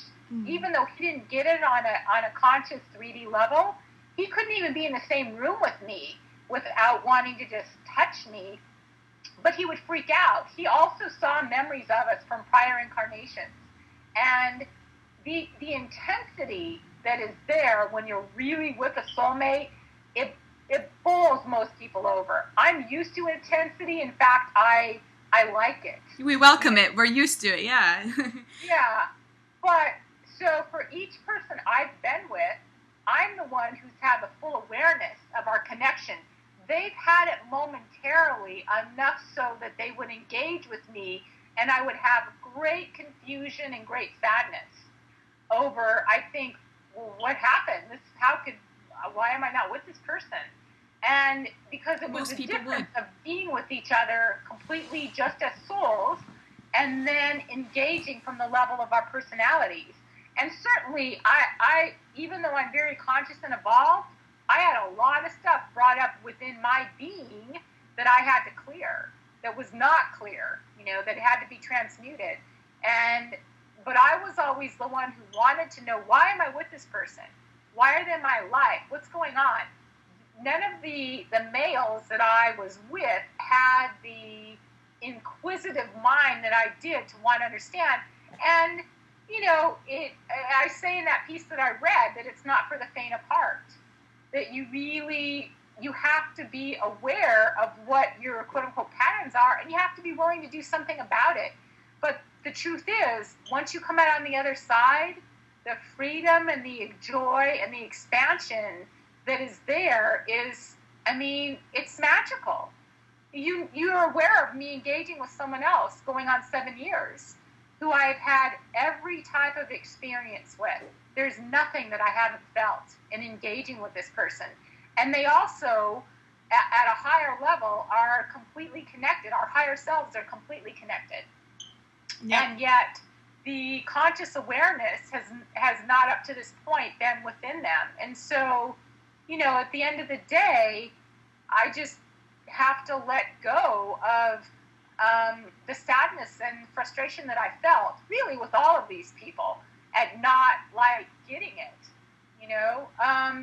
because the only way that and even this is something that speaks of the goddess, if all these women all over the planet that are waiting for their God, that waiting energy, the frustration, it will not bring them any closer to you.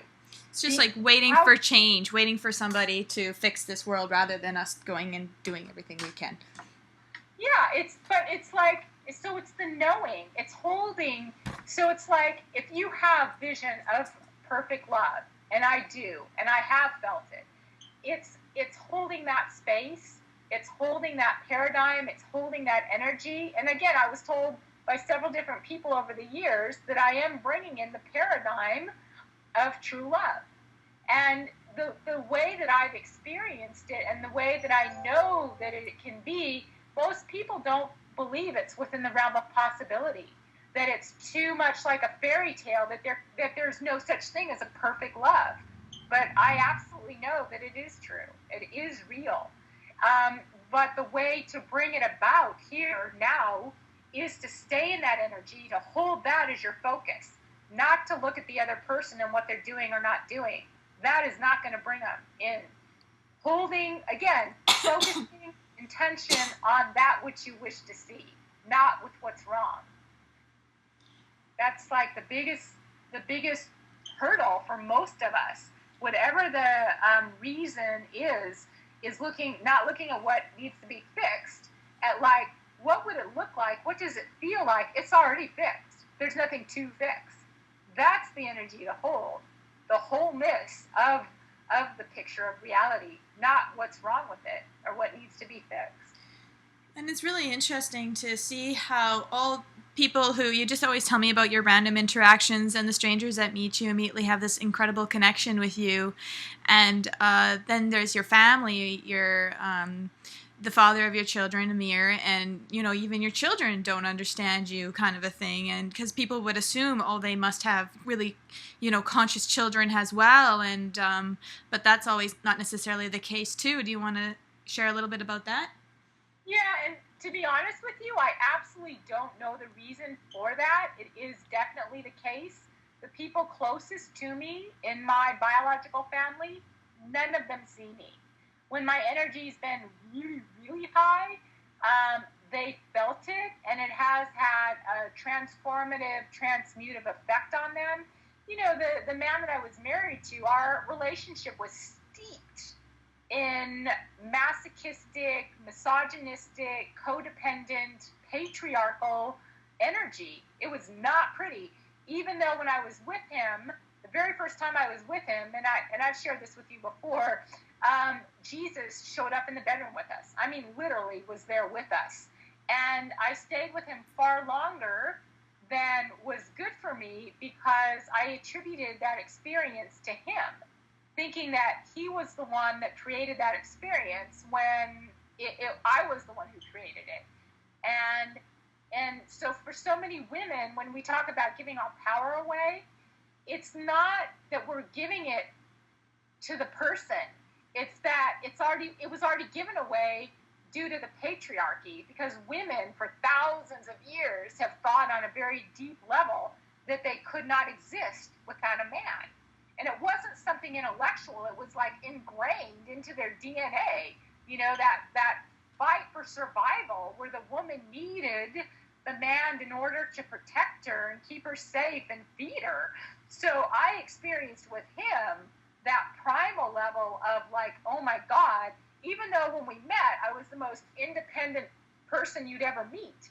You know, what came about within me through our interactions was feeling utterly incapable of sustaining myself, even though I was the one who supported us. It was much deeper than that, and it really had to do with breaking up very ancient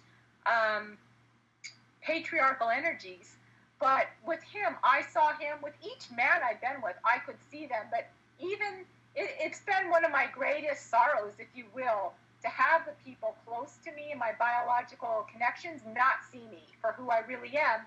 But I realized that, at this point, I realized it doesn't matter, because I came in to break up a lot of long-standing patterns within the dynamics of the people I've been interacting with.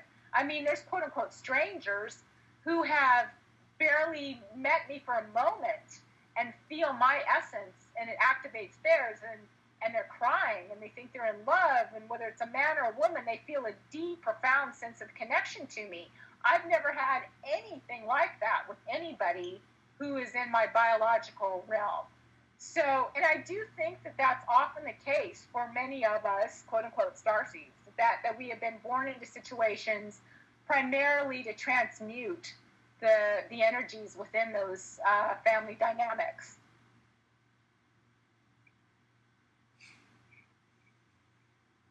I'm here, just taking it all in. I think that what you're sharing is going to help so many people. And we accomplished everything I set out to accomplish with the intent to interview you. Well, I hope so. That'd be a blessing for everybody if they glean some understanding, because that's really all anybody can do is to share their experience, and that's when you realize how many of us have had the similar experience. And it's not because we're bad. So many people think they did something to deserve it. I mean, I even did at some point, you know, because of all the conditioning and stuff. But honestly, some of us that have gone around the bend are the most aware, conscious of all people on the planet. You don't, I mean, the day that I realized it all, like, such a weight was lifted off my shoulders. Like, when somebody told me that, like, the reason I had all this, especially my relationships with men, was that I came in, you know, to transmute this massive wave of patriarchal, misogynistic energy, to transform it, and only by my love and acceptance and forgiveness of myself and those that I was involved with. But that's really what created the transformation, by letting it go, by dropping it, by you know, welling up as much love as I could into each scenario. It doesn't mean, that I have deep, abiding love. I still, with anybody I'm left with, any of these people I've engaged with, you know, it's clear. It's clear now. There's nothing left to say or do. And, you know, I wondered why. You can look out into the world and still see that in other cultures and countries that women are denigrated and not, you know, not revered. Women should be viewed as precious and be treated like the most precious, you know, beings on the planet. And it's not even the woman, it's not the form, it's the reverence for the feminine. That's what I hope people take away, both as women and as men, from hearing me speak, is to have that absolute reverence and deep, abiding appreciation of the feminine energy. You know, both as a male, for a male then to be in touch with that part of themselves. When a male form is in touch with that part of themselves, they can no longer look at a woman with anything but appreciation and respect. I also think what people will get from it as well, or what you will get from this, is that I know you also to a degree still feel like you're alone with your experiences, and yes, they are very unique, but I think there will be a lot of people who will be able to relate with you and have had similar experiences as well, because of the acceleration and of the awakening happening right now, where we have more awakened people than ever before, and that's just going to continue. I agree completely. Yeah, and just in sharing this with you, and I know, I know that there are more and more people, and I believe that, I think that I am in some level setting a precedent for this level of connection, of true soul connection, but by virtue of the fact that I am here, don't always feel present in my body, but I am on planet Earth, that's now thrown into the collective soup, and it's for other people to tap into that part of themselves as well. You know, so it's not some my knowingness of absolute love is out there now for other people to tap into and to experience for themselves in their own particular way. And even to this day, I still constantly forget that I have a body and that I'm in a body. Yeah, well, just go with what you feel like. I've heard both ways, get down in that body, and very recently somebody has said that, that I'm an angelic being and not to try to fit in anymore. And that's something you, I'm sure, have shared with many people, that each of us that have come here for a particular purpose, and many of us have, literally to bring our frequency, is to honor that. Absolutely honor it. There was a time for blending in with everybody else, but that time is over. So whatever your unique gifts you are, that you embody, that you bring here by virtue of the fact of your presence alone, to just absolutely go with it. Go with your specific frequency, bring your frequency to the mix, and those that are meant to experience it and tap into it will. They'll just find you. It's really when you can drop all the intellectual analyzing of this stuff, you really can draw much more quickly to yourself. You can magnetize to yourself that energy that sustains and supports you. It's far easier to do it when you're not really thinking about it, that you just hold the intention to magnetize it to yourself. How's your voice doing? I can hear it's a little raspy. It's a little crunchy. Yeah? Okay. I think then we should just end it, otherwise we're never going to be able to end it, and so we'll just keep going. Okay. Thank you so much for everything. And if you feel compelled to share more, let me know and we'll continue to do this. I will put your website up when it's ready and have a way for people to contact you, maybe just your email in the meantime, if you're comfortable with that. I'll send you an email and they can contact me directly through email if they want to engage with me or have a session or whatever. They can just contact me through email. And when my site is done, I'll certainly give you the link. I'm not quite sure how long it could take, but like I said, I am definitely here and available for those that want to interact with me. Before my website's up, they certainly can. You also... Okay. All right, then. Again, thank you so much, Ansara. And, thank you. I just always love being with you, whatever we're doing. Talking, interviewing, doesn't matter. Yeah, me too. Okay, that's it. I stopped it. So we have about... whoops.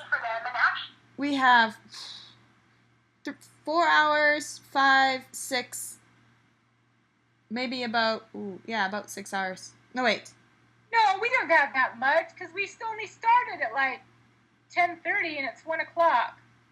And we stopped and we didn't. Yeah, it's not that much. We have actually. We've been on Skype this right now for 2 hours. Yeah, that's what it says. I don't know. It felt like 6. I'm such a dork. I'm like, yeah, we've known each other for 10 years. We've known each other a while. I don't know how many years. I bet it was about 2000 and... Well, when did your dad pass away?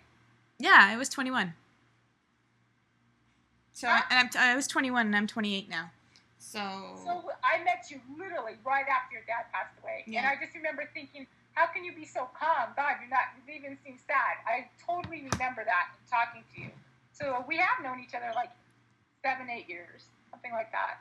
Okay. Well, we've known each other forever. Geez, we're on the same soul essence pod thing. So who knows how long we've been together, really. Yeah.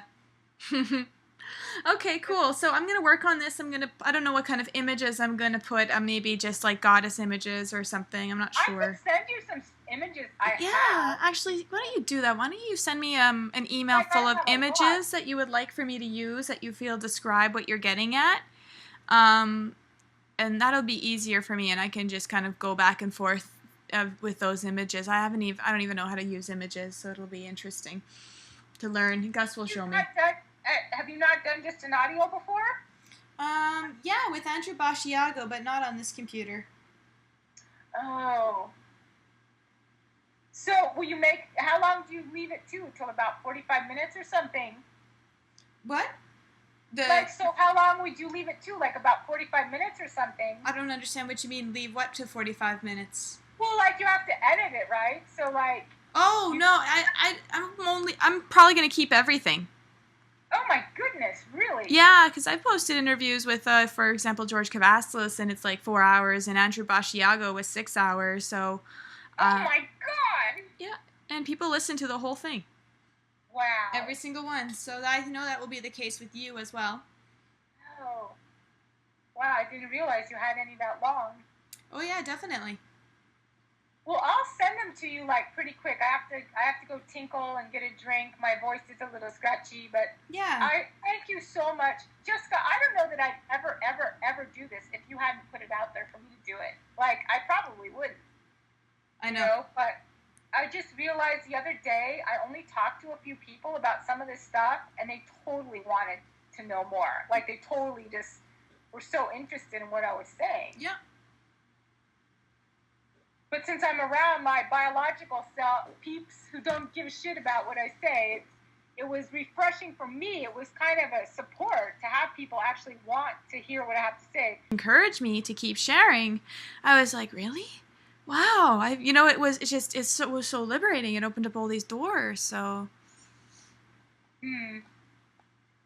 Well, thank you so much. I just love you, and you're so sweet, and I'm so thankful that you're there. You're very I wish you were closer, I so know. I could hang out with you and Don't worry, bilocation is on the way. So I've heard. I would absolutely love to have that ability. Yeah. I think it'd be the coolest thing ever.